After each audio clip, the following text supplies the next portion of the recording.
La diva eligió el silencio. En una casa discreta de Cuernavaca, lejos de las alfombras rojas y de los estudios de cine que alguna vez iluminaron su rostro, vive hoy Elsa Aguirre, a sus 95 años. No hay mansiones vigiladas, ni fiestas con celebridades. Hay un balcón sencillo, jardines tranquilos y una mujer que cada mañana, antes de que el sol termine de salir, se sienta a meditar en absoluto silencio. Resulta difícil reconciliar esa imagen con la de la joven que fue considerada una de las mujeres más bellas del cine mexicano, la estrella que filmó más de 40 películas, que inspiró canciones, que compartió pantalla con los galanes más admirados de su época, la actriz que en pleno auge decidió abandonar el brillo para casarse, sin imaginar que detrás de esa decisión la esperaba uno de los capítulos más oscuros de su vida, porque la historia de Elsa Aguirre no es solo la de una diva, es la de una mujer que sobrevivió a la violencia, que enfrentó la pérdida más devastadora que puede sufrir una madre y que transformó el dolor en una búsqueda profunda de paz interior. Hoy vamos a descubrir cómo vive realmente, qué perdió, qué conservó y por qué, después de haberlo tenido todo, afirma que el silencio es el mayor lujo de su vida. Antes de convertirse en la mujer que el país admiró en la pantalla grande, Elsa Aguirre fue una niña que conoció la incertidumbre demasiado pronto. Nació en 1930 en Chihuahua, en el seno de una familia que parecía estable. Su padre era militar, un hombre disciplinado cuya vida giraba en torno al orden y la autoridad. Su madre, Emma Juárez, sostenía el hogar con firmeza y una valentía silenciosa que con el tiempo se volvería decisiva. La estabilidad, sin embargo, no resistió el impacto de la Segunda Guerra Mundial. Aunque México no estuvo en el frente principal durante los primeros años del conflicto, la economía se resintió. El comercio disminuyó, los precios aumentaron y los ingresos comenzaron a reducirse. La familia Aguirre, acostumbrada a una vida de clase media acomodada, empezó a sentir el peso de la escasez. La decisión fue drástica. Emma tomó a sus 5 hijos y viajó a la Ciudad de México en busca de mejores oportunidades, mientras el padre intentaba estabilizar la situación desde Chihuahua. El cambio fue abrupto. De una casa amplia, pasaron a un departamento pequeño en Mixcoac, donde 7 personas compartían espacios reducidos, y cada gasto debía calcularse con precisión.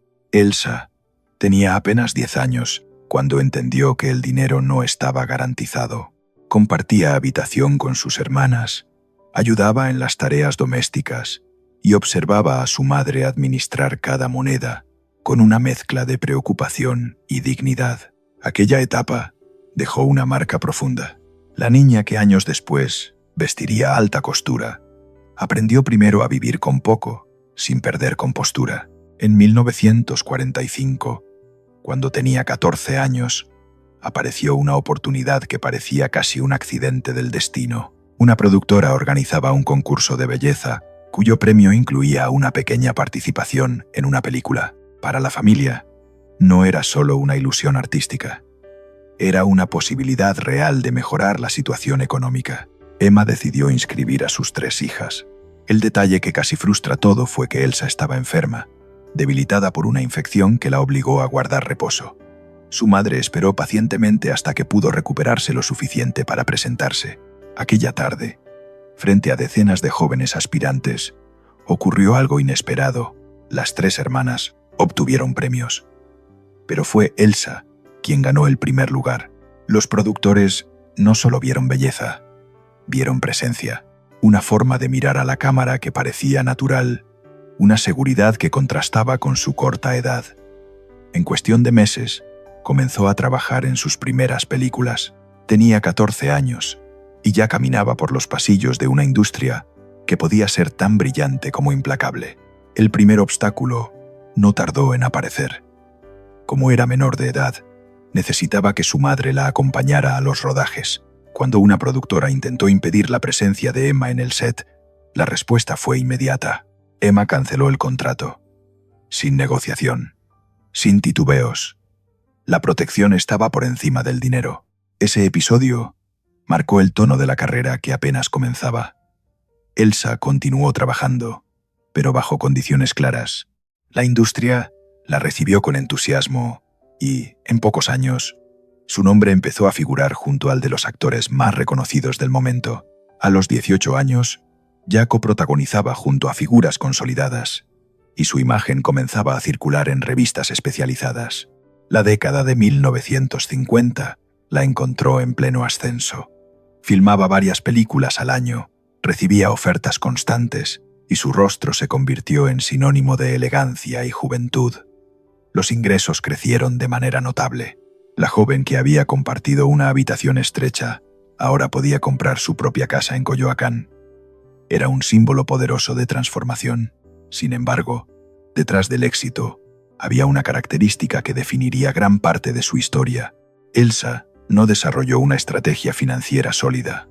Ganaba bien, pero gastaba con libertad. Vestidos a medida, joyería fina, eventos sociales, compromisos públicos.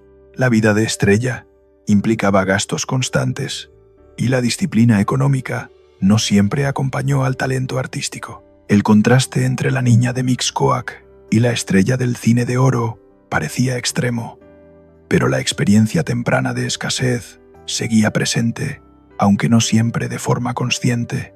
Elsa trabajaba intensamente, aceptaba proyectos, mantenía una imagen impecable.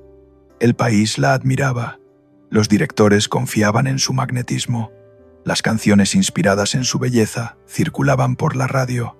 Parecía que nada podía interrumpir esa trayectoria ascendente, y sin embargo, cuando alcanzó el punto más alto de su carrera, tomó una decisión que sorprendería a todos. Decidió casarse y retirarse temporalmente del cine. Lo que parecía el inicio de una vida estable y tranquila, abriría la puerta a uno de los capítulos más oscuros de su existencia. Pero esa historia aún no había comenzado. En 1959, cuando su nombre estaba firmemente instalado en la cima del cine mexicano, Elsa Aguirre tomó una decisión que pocos entendieron. Se casó y se retiró. No fue un retiro forzado, ni producto de la falta de ofertas. Fue una elección personal. Quería construir una vida distinta, lejos del ritmo agotador de los rodajes que comenzaban antes del amanecer y terminaban entrada la noche. Vendió su casa en Coyoacán y compró una propiedad más grande en Polanco. Era una residencia amplia, de 2 plantas, con jardín y terraza. Una casa acorde al estatus que había alcanzado. Invirtió una suma considerable, el equivalente a varias películas completas. Para ella, no era solo una inversión inmobiliaria, era el escenario donde imaginaba estabilidad, familia y un futuro sereno. El hombre con quien se casó, periodista de presencia correcta y discurso convincente, se había mostrado atento durante el noviazgo, educado, respetuoso, aparentemente orgulloso de estar junto a una de las actrices más admiradas del país. Elsa creyó en esa imagen, creyó que el amor podía ofrecerle lo que la fama no daba, pero la transformación fue gradual y perturbadora. Lo que comenzó con discusiones aisladas evolucionó en episodios de control y tensión constante. La casa que había comprado con el fruto de su trabajo empezó a sentirse distinta.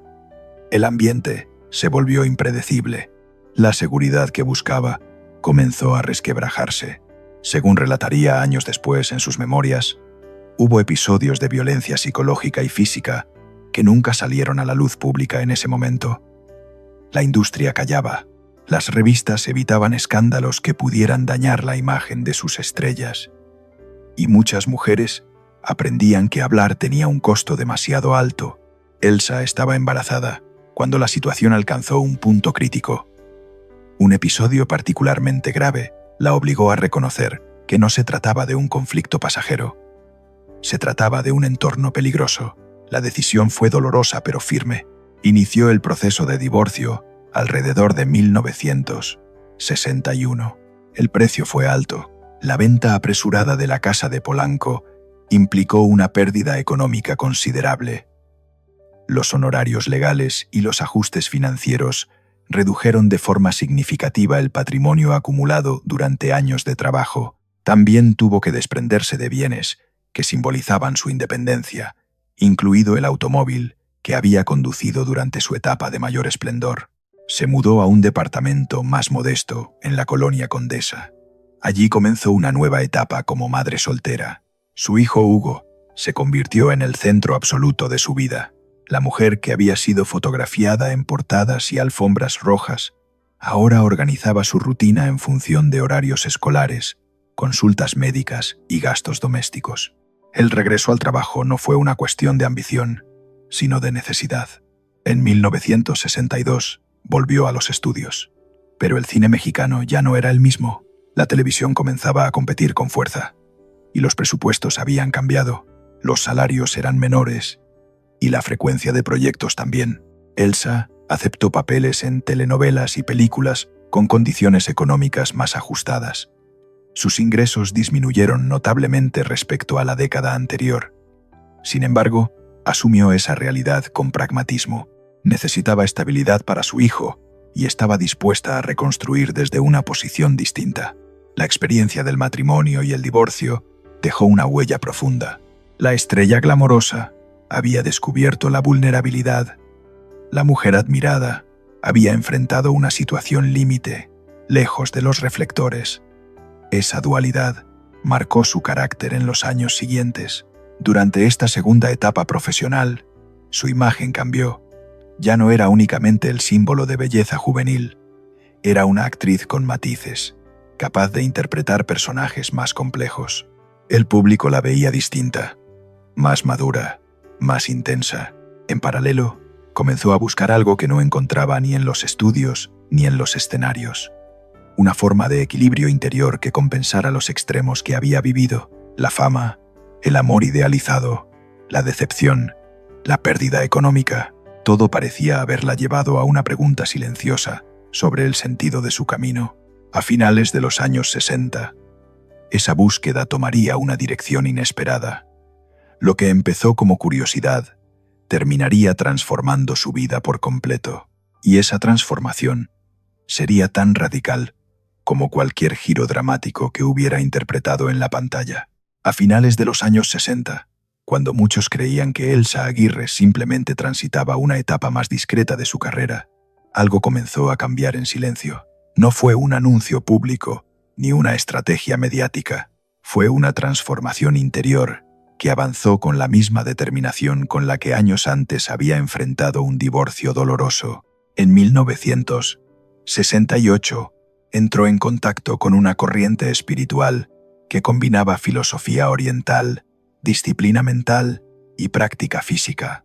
Lo que empezó como una curiosidad terminó convirtiéndose en un compromiso profundo.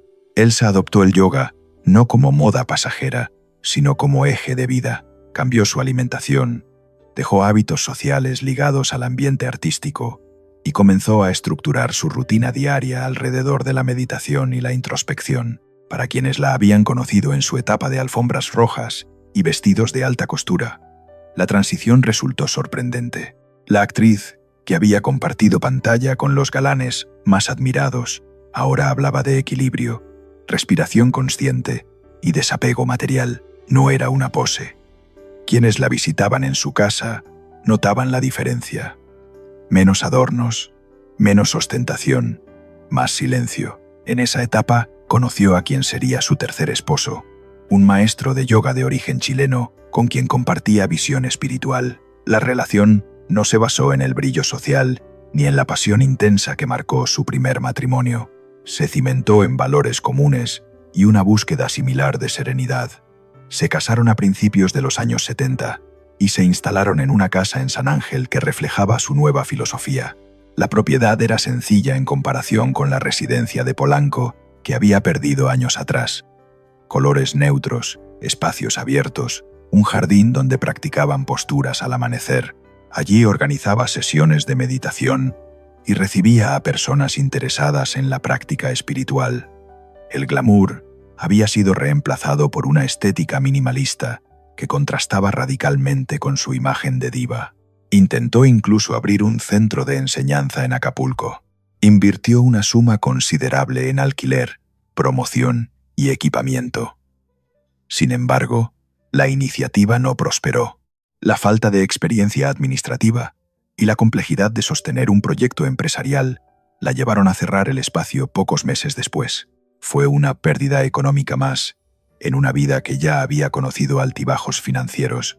Pero si algo caracterizaba a Elsa en esa etapa, era la capacidad de no aferrarse a los fracasos. Continuó con su práctica, reforzó su disciplina y mantuvo un ritmo de trabajo moderado en televisión cuando surgían oportunidades. Su prioridad ya no era acumular patrimonio ni recuperar el estatus perdido. Era sostener un equilibrio interior que sentía frágil y necesario. Durante casi 3 décadas, esa fue su realidad. Un matrimonio más estable, una rutina espiritual constante y una presencia pública cada vez más discreta. Parecía haber encontrado una forma de estabilidad que la protegía de los extremos del pasado, hasta que llegó el año 2001. Su hijo Hugo, el mismo por quien había regresado a trabajar cuando no quería hacerlo, sufrió un accidente automovilístico. Tenía 30 años. Las primeras noticias fueron confusas. Los médicos hablaron de lesiones graves, pero controlables. Elsa se instaló en el hospital con la determinación de una madre que no abandona su puesto. Los días siguientes fueron una montaña rusa emocional. Esperanza, incertidumbre, informes médicos cambiantes. La situación se complicó de forma progresiva. El deterioro fue más severo de lo previsto. Elsa estuvo presente en cada momento. Sostuvo la mano de su hijo cuando las fuerzas comenzaron a fallar. La muerte de Hugo fue el golpe más devastador de su vida. Más profundo que cualquier pérdida económica, más doloroso que cualquier ruptura sentimental. Entró en una etapa de depresión silenciosa. Se recluyó en su casa de San Ángel, redujo al mínimo el contacto social y enfrentó un vacío que ninguna práctica espiritual parecía capaz de llenar de inmediato. Sin embargo, aquello que había cultivado durante más de 30 años se convirtió en su único sostén. La meditación no eliminó el dolor, pero le permitió atravesarlo sin desmoronarse por completo. Lentamente, con el paso del tiempo, comenzó a aceptar lo irreversible. Los recuerdos en la casa de San Ángel eran demasiado intensos. Cada rincón evocaba la presencia de Hugo. En 2001, tomó otra decisión radical. Vendió la propiedad y dejó la Ciudad de México. Eligió Cuernavaca, una ciudad tranquila a poco más de 1 hora de la capital, un lugar de clima templado, jardines amplios y ritmo pausado. Allí, lejos del bullicio que había marcado su juventud y su madurez, comenzó la última etapa de su vida.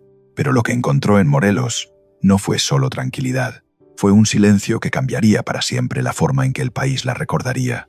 Cuando Elsa Aguirre llegó a Cuernavaca, después de vender la casa de San Ángel, no lo hizo como una celebridad que busca un retiro dorado.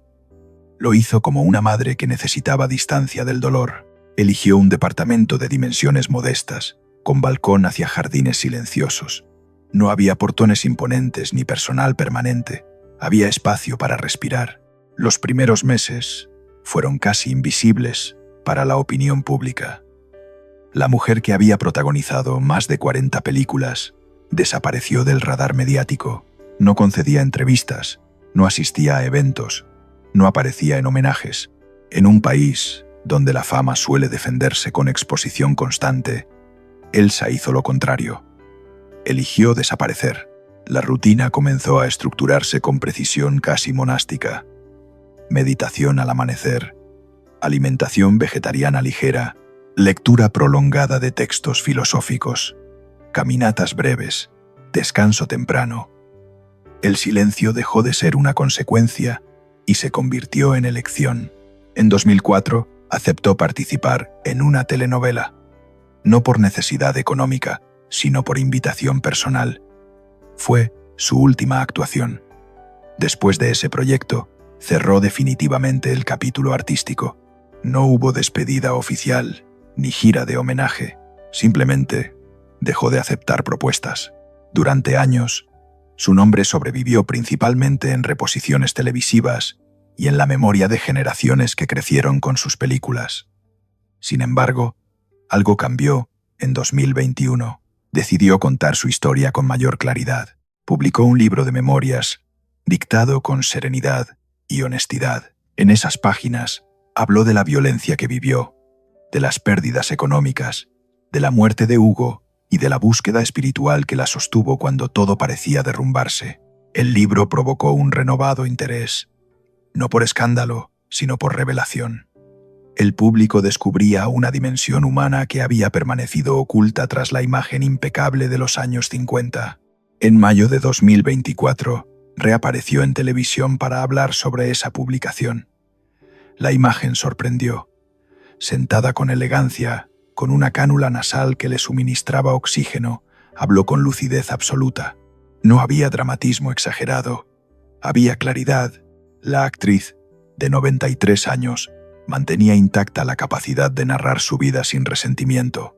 Meses después, ocurrió un episodio que devolvió su nombre al centro del debate cultural. Fue fotografiada en una reunión con la presidenta Claudia Sheinbaum en Morelos.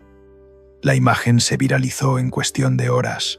Dos mujeres de generaciones distintas, compartiendo espacio, el pasado y el presente de México, en un mismo encuadre. La fotografía generó un fenómeno inesperado. Jóvenes que apenas conocían su filmografía comenzaron a buscar sus películas en plataformas digitales. Fragmentos de escenas clásicas circularon en redes sociales. La canción Flor de Azalea volvió a escucharse en transmisiones y homenajes improvisados. En 2023 y 2024 recibió reconocimientos por trayectoria que confirmaron su estatus como figura esencial del cine mexicano. No reaccionó con euforia, agradeció con sobriedad. Su postura fue coherente con la vida que había elegido. Cuando en noviembre de 2024 falleció otra de las grandes figuras del cine de oro, algunos medios declararon que una era había terminado. En redes sociales surgió una respuesta inmediata. Elsa Aguirre seguía viva, seguía lúcida, seguía siendo parte de esa generación irrepetible. El debate no giró en torno a premios ni cifras, giró en torno al legado, porque Elsa había demostrado algo distinto. No necesitó escándalos para permanecer en la memoria colectiva, no necesitó controversias para mantener relevancia. Su silencio terminó siendo más poderoso que cualquier estrategia publicitaria. Hoy, en 2026, vive con 95 años cumplidos. Utiliza oxígeno suplementario, pero conserva claridad mental. Recibe visitas esporádicas de amigas cercanas y de admiradores que la consideran parte viva de la historia cultural del país. No hay mansiones ni colecciones ostentosas. Hay libros, fotografías y disciplina diaria. La niña de Mixcoac, la estrella de Polanco, la mujer de San Ángel y la madre devastada convergen en esa figura serena que medita cada mañana. Pero incluso ahora, cuando parece que todo ha sido contado, queda una pregunta flotando. ¿Qué pesa más en su memoria al cerrar los ojos al final del día? ¿El aplauso que alguna vez llenó salas enteras? ¿O el silencio que eligió cuando comprendió que la verdadera elegancia no necesita testigos? La historia de Elsa Aguirre no termina en una mansión ni en una alfombra roja.